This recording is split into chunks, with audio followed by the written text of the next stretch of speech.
ఇప్పుడు ఏం చేస్తున్నారు మరి మీరు? నేను నెల్లూరు స్కూల్స్ చెప్తుంటాను, డాన్స్ క్లాస్.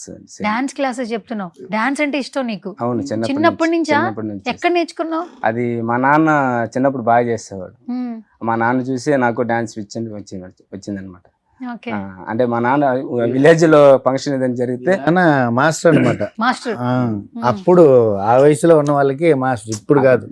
విలేజ్ లో డాన్స్ వచ్చి నేను ఆ, చూసేవాడిని. అప్పుడు ఇప్పుడు మా నాన్న చూసే డాన్స్ నాకు పిచ్చిపోయాడు. ఇంకా నేను ఒక్కడనే ఉన్నప్పుడు సాంగ్ పాటలు పెట్టుకుని నేను ఒక్కడనే చేసుకుంటా. హ్మ్. అది బాగా ఇంట్రెస్ట్ అయిపోయింది డాన్స్. ఓకే. అది ఇంకా ఎదగడం ఇంకా డాన్స్ మీదే. ఇంట్రెస్ట్ వచ్చింది. అవును. తర్వాత అదే హైదరాబాద్కి వచ్చాను. ఇలా కార్డ్ డాన్స్ మూవీలో చేద్దామని వచ్చాను. హ్మ్. సో అది ఫైనాన్స్ ప్రాబ్లం వల్ల డబ్బులు లేక మళ్ళీ వెళ్ళిపోయాను ఇంటికి. ఓకే. ఊరు వెళ్ళిపోయావు. ఇంకా మ్యారేజ్ అయిపోయింది. ఇంకా ఇంకా ఇది ఇలా స్కూల్ ఇలా చేసుకుంటూ ఉంటే, సో నాకు అప్పుడు అదే రీల్స్ చేస్తూ ఉంటుంది. అప్పుడు రీల్స్ గా అప్పుడు ఈయన పెట్టి రీల్ చేస్తూ ఉంటే, ఇంకా మన పని చేసుకొని రీల్ చేసుకుంటూ ఉంటే, సో ఇలా వచ్చింది. వైరల్ అయిపోయారు. ఓకే. అయితే మొత్తానికి ఇప్పుడు మీరు మాస్టర్ గా చేస్తున్నారు, డాన్స్ నేర్పిస్తున్నారు. అవును, స్కూల్. సరిపోతుందా ఫ్యామిలీకి? ఆ ఇన్కమ్ అంతా సరిపోతుందా? సరిపోతుందంటే ప్రెసెంట్ అదే. ఇంకా ఫ్యూచర్ లో ఇంకా ఎలాంటి ఆఫర్ వస్తుందో చూడాలి.